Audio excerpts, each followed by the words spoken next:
You install Claude Code, open your terminal, and start asking it to write functions. It feels powerful, but using it right out of the box means you are only accessing a fraction of its intended integration capacity. Inside Anthropic, engineers rely on a specific extension point called skills. According to Thariq, an engineer on the Claude Code team, these are the most utilized features in their workflow, with hundreds of them in active daily use across the company. If you look around developer forums, you'll see a recurring pattern. People treat these skills as basic markdown files. They paste in a few paragraphs of text instructions and call it a day. But a skill is actually an entire directory. It is a dynamic workspace filled with executable scripts, local assets, and configuration hooks that the AI can discover, explore, and actively manipulate while it works. Understanding this structural difference is the first step toward moving Claude from a generic chat assistant to a tool that is deeply embedded in your engineering environment. Anthropic's internal team maps these skills across a distinct taxonomy. It starts with the code track, a set of skills governing how the model interacts with your proprietary codebase. First, you have library and API references. Instead of letting the AI guess how your internal tooling works, you give it a folder containing reference code snippets and a precise list of gotchas to avoid when using your SDKs, your internal software development kits. Next are code quality skills. These enforce your organization's unique formatting rules and testing practices, ensuring the AI writes code that actually passes your specific internal reviews. You also build front-end design skills.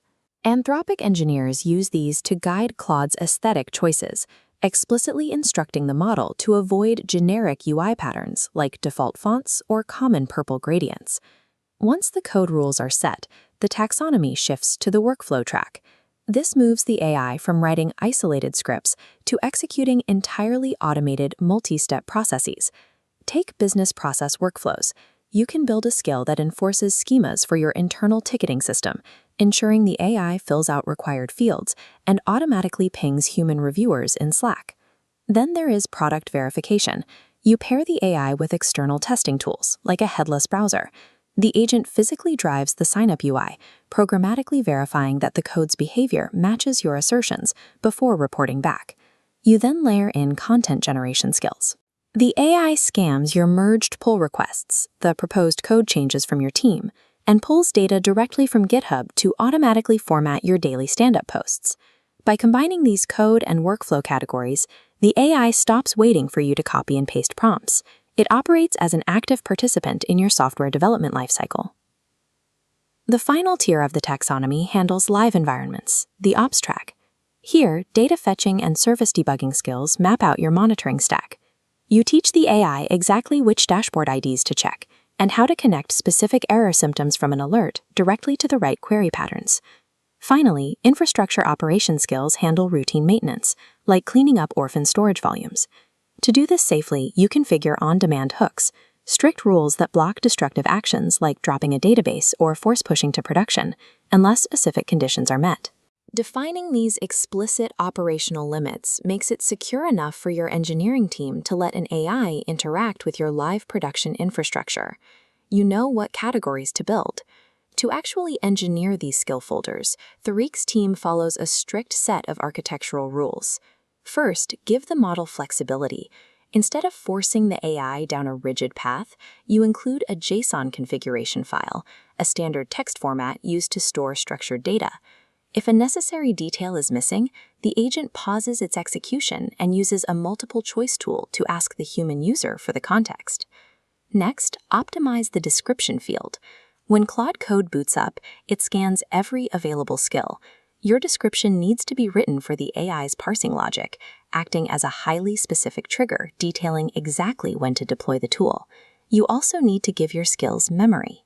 By placing an append-only text log or a SQLite database, a lightweight file-based storage system, directly inside the folder, the AI can read its own history and determine exactly what has changed since the last time it ran. Finally, populate the folder with custom helper scripts. Providing pre-written code for basic data fetching allows the AI to spend its compute cycles composing complex analytics rather than writing standard boilerplate from scratch. Applying these rules turns a static text file into a dynamic, autonomous agent that adapts to your distinct technical environment. A massive language model is trained on broad, global data.